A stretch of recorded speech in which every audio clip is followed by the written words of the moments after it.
What's the story, Morning Glory? What's the word, Hummingbird? Thank you so much for clicking on my channel and for joining me for this review of the Real Housewives of Beverly Hills. So it starts off with the day of the departure. Everybody's getting ready to leave Aspen. We see everybody packing up except for Kathy. When it came to Kathy, all they showed us was the closed door to the room that she was staying in, and she refused to come out. So we didn't see her that day at all. So evidently, the night before, when all the women had gone out to some bar, Kathy Hilton has some type of major breakdown at this establishment. They said that she was, it started off with, she wanted to do this Congo line. So she was asking everyone to do a Congo line. She demanded that Sutton go home with her. I guess Sutton refused. Diana said that she saw her raging at her sister Kyle. Kathy wanted Kyle to leave with her, but Kyle refused. So then Rinna, I guess, took it upon herself to go home with Kathy. Rinna says that Kathy threatened to destroy Kyle and her family. She threatened to take down these networks because on the way home on the Splinter van, Kathy was just, belligerent and shouting and yelling. I don't know.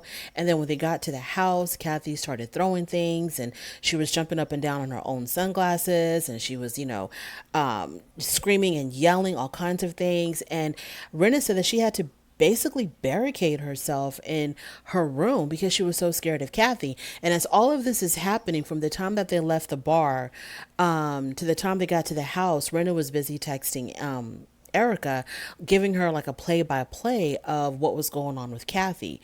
And Erica had Kyle sitting next to her at the bar. And so Kyle was looking over Erica's shoulder, reading all the text messages. And Kyle said in her confessional that from what she was reading, she was like scared. So Kathy had this major breakdown, like a mental breakdown, when they first arrived in Aspen. And when Kathy had arrived in her, I guess it was like her pajamas and some house slippers, and she was carrying a shopping bag, like a cloth shopping bag that you can get from the grocery store. Because she brought that back to dinner with her. I thought Kathy was just being comfortable. And Kyle was getting on her case, like, how could you dress like that at the airport? What's wrong with you? Why are you dressed like that? So maybe this was the beginning of her breakdown. Maybe these were signs that she was slowly unraveling. Rinna said that Kathy was talking about everybody when she was raging. She was saying horrible things about all of them. She said horrible things about her sister. Like I said before, threatening to take down Kyle and her family, threatening to take down the networks for I don't know what. And I was just like, wow, this woman is she having an episode? Like, what's happening here? When I first saw Kathy, I saw her, like, when we first saw her on the show, I just saw her as this, very interesting, strange, quirky, funny, little lady. But maybe her quirkiness were signs of something more serious. So she didn't get on the plane. She didn't come back home with them. Kyle said that, I don't know what she said, but she said something like it was really hard for her to leave her sister in Aspen. So they left without her. No word on how, like what exactly happened. We didn't really know. I mean, did she just refuse to come? Did she need to sleep it off? Was Kathy, like, did she have too much to drink when she was raging the night before? Is that what the issue was? Did she have too much alcohol? So they get back home to Beverly Hills. And another thing that Rinna has said in her confessional, she said that Kathy, okay, we know that a lot. So the Kathy being mad at Kyle, I didn't know that she was still harboring a lot of negative energy towards Kyle. I thought that they had basically made up, they had reconciled, because ever since the show began, I had always known that there was some type of issue between Kyle and her sister Kathy. And I don't know where exactly like it stemmed from, but I know that when Kyle was producing that show, American Woman, which was about her childhood, growing up with her sisters and being a child actor and growing up with her mom, that I know that Kathy, because they made it very obvious on the show that Kathy really had a hard time with Kyle producing that show. Kathy believed that the show painted their mother in a negative light, and she didn't like it. And I think with Kyle, her defense was, I don't know if she said that she was, like drama, it was for dramatic effect that she had to exaggerate certain things, or if she was just, being honest and showing her truth. I don't remember. But Kathy didn't like that show at all. And the fact that Kyle was involved with it and Kyle created it and produced it and all of that, it really bothered Kathy. And I know that that added to whatever rift that they had. I don't know if they had problems before the show or if their problems began when Kyle began producing the show. But they made up, they reconciled last year on the reunion. They talked about it, and they talked about all the years lost, and so I thought that they were in a good place, but evidently not, because Kathy threatened to take down Kyle and her family. And I'm just trying to understand, was this real, or was this just an alcohol talking, or what was going on here?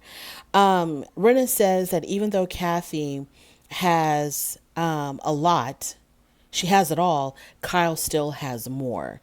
And that really shocked me, because I thought that the woman associated with the Hilton hotel chain would definitely have more than the woman whose husband is in real estate, even though he's a so-called real estate mogul and does extremely well for himself. And I don't know if his agency is nationwide or worldwide or just centered in California. I don't know. But from what I'm hearing, Mauricio does extremely well for himself. He's probably one of the top real estate agents in, I don't know, the world. I have no idea. So, but I thought that Kathy had Kyle beat when it came to wealth, because, she's associated with the Hilton hotels. So I'm just all the way confused about Kathy's behavior and the things that Renna was saying. When they get back home to Beverly Hills, Kyle says that she hasn't spoken to her sister at all. So moving on from that, Eric and Dorit, they get together, they go to the chocolate factory or the chocolatier, and this is where they talk about Garcelle. Now, the thing is, it felt like Dorit really has it in for Garcelle, because she brought up to Erica what Garcelle had said on the show. And I thought that, I don't know. I don't know why Dorit felt the need to tell Erica about what Garcelle said on the show. Anyways, then Dorit also tells Erica what Kyle had said to her when they were still in Aspen, and this was right before. This is right after Erica had her little breakdown, and everybody was attacking her about the victims, and she responded in that really cold, chilling way and said she didn't give an F about anybody but herself. So when Dorit and Kyle had their confrontation, Dorit tells Erica, yeah, and Kyle basically was telling me that because I'm associated with you, then I must condone the things that happened to the victims. It was either I was on her side or I was on the side of, not caring about the victims and, condoning what your husband did. And, so it was like there was no middle ground for Kyle at all. And this is how Dorit presents it to Erica. And this is where Erica, I think this is where she said, you know what, they think they got stuff on me, but they have no idea that I got stuff on them. So they need to tread lightly. So then, that's another thing that I wanted to mention. Erica kept talking about how, these very wealthy people, they have a lot of secrets and they want to come and attack me. I ain't got nothing to lose and I don't have a problem telling your secrets. I think that's what she was alluding to. So then Crystal, she's celebrating her 39th birthday and she wants to have a roaring 20s birthday party. So everybody shows up except for Kyle. Even Kathy makes an appearance. And I was like, why isn't Kyle there? Did they mention why Kyle wasn't even at this damn party? Was she that afraid of her sister? So Renna says that she's struggling. She's struggling to be there because Kathy's there. She says that she has PTSD from what she experienced with Kathy on the van and at the back of the house. Man, I wish those cameras were there for us to get a really good idea of what the hell is going on, because I'm hoping that Renna, is not exaggerating. And maybe she's not, because I read on Reddit that Kathy Hilton is working double time to suppress certain footage, or not to suppress, but she's making sure that her lawyers are looking through whatever footage that's going to be shown at the reunion. And she doesn't want any footage of her shown in the reunion that her lawyers don't approve. That's what I read on Reddit. I don't know if that's true or not. She's trying to do some very serious, her and her entire legal team are trying to do some very serious damage control. So Kathy arrives at the party like nothing happened. I mean, she shows up like absolutely nothing happened. Renna is surprised to see Kathy there. Renna says in her confessional that she was very uncomfortable being around Kathy. And she says if those women only knew the things that Kathy has said about them, like, do tell, Renna, do tell. Hopefully she says it in the next episode. Erica and Sutton are getting along. They're having a conversation at the bar. Erica shares with Sutton that she had drove by her old house and she talks about all of her emotions, blah, blah, blah. Who cares? Now, the thing is this, when Erica and Sutton are having a conversation and, it looks like they're getting along now. And, Sutton makes a comment about that in her confessional, like hoping that this is real and it's not just, something that's going to be just temporary like it was before. It makes me think about like, because Garcelle rode so hard for Sutton and was willing to damage her own personal relationships with some of these women over Sutton, when Sutton is like, oh, I'm friends now with them, where does that leave Garcelle? Can Garcelle just automatically turn on the like button for Erica because her girl Sutton and Erica are not getting along?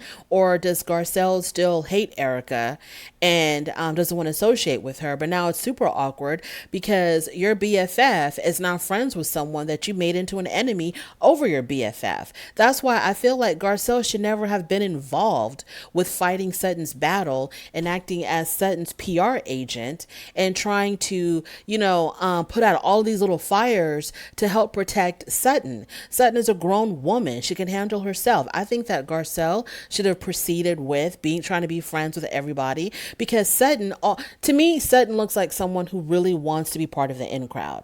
She messed up. They didn't accept her, but she's willing to, find her way right back in it. And I think that Sutton feels good when Erica's talking to her because when Erica is mad at her, then she likes to talk about how all of these things that Erica was involved in with the lawsuits and her husband and the victims and all of that. But then when Erica is nice to her, she doesn't talk about those things anymore.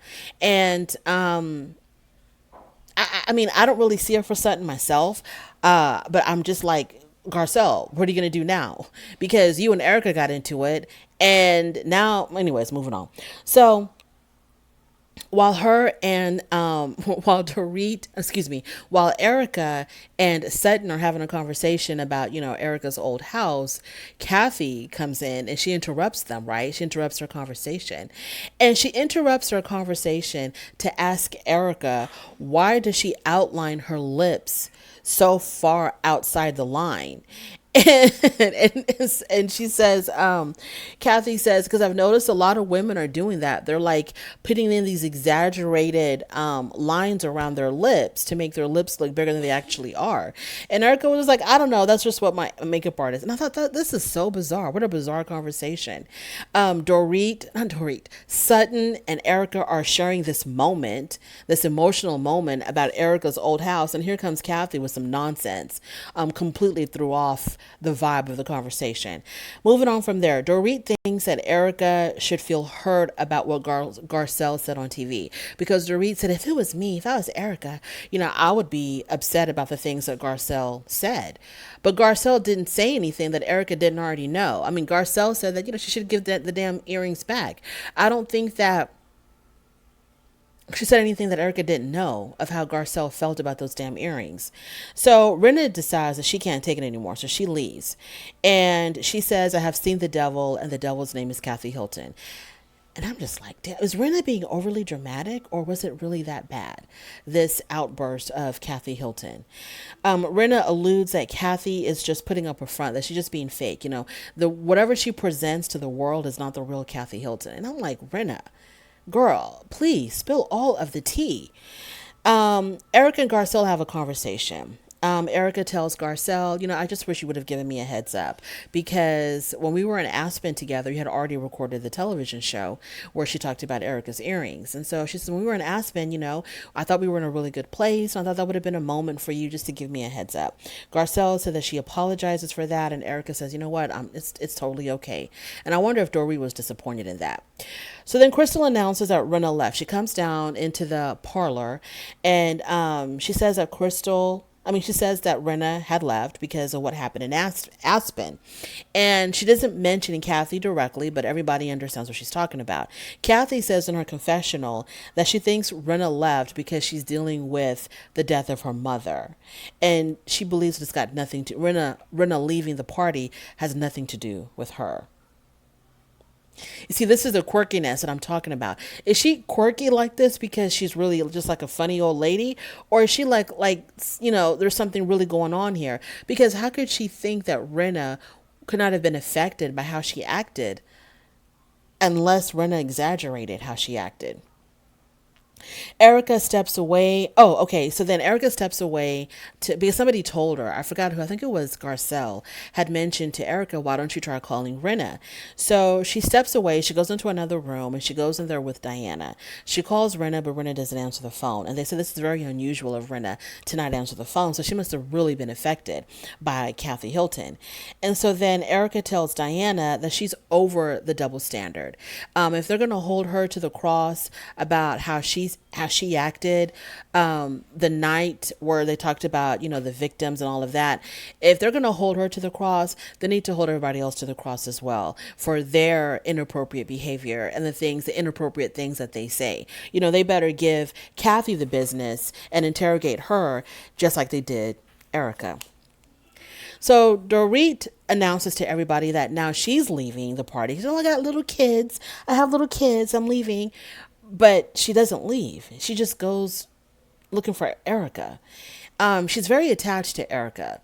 So she goes looking for Erica, didn't give a damn about her kids anymore because when she found Erica, I thought she was going to say bye to Erica because she's got to go home to her little children, right? She took a seat. She got real comfortable in there. And so she goes in there and just to talk about Rinna, just to gossip about Rinna. And then Erica tells her, everything that Rinna had told her about how Kathy acted. I mean, she went up there just to gossip about Kathy, not Rinna. And so then Erica tells Dorit all the stuff that Rinna told her of how Kathy acted on the Splinter van and when she got to the house. So the party was a dud. Everybody looked nice. I thought everybody looked really, really nice, but the party was a dud. It looked like a really boring party. They passed out these damn cookies with their names on it as if they were passing out, diamond necklaces. I'm like, what? I mean, they had the cookies on a silver platter, and Crystal and her husband were like, "Oh, would you like?" And I'm like, "What is that?" And it was just some damn cookies with their names on it. Like, y'all are doing the most. The party looked absolutely boring. Kathy was in her own little world. Rinna, I don't know if Rinna was being overly dramatic or if what she saw Kathy do was just really that bad. Will we ever know how bad it was? Kyle was too damn scared to even show up. She couldn't even face her own sister. And then Dorit, acting like Erica's little lapdog. I'm just like, come on. And I know Erica is going to get sick and tired of that pretty soon.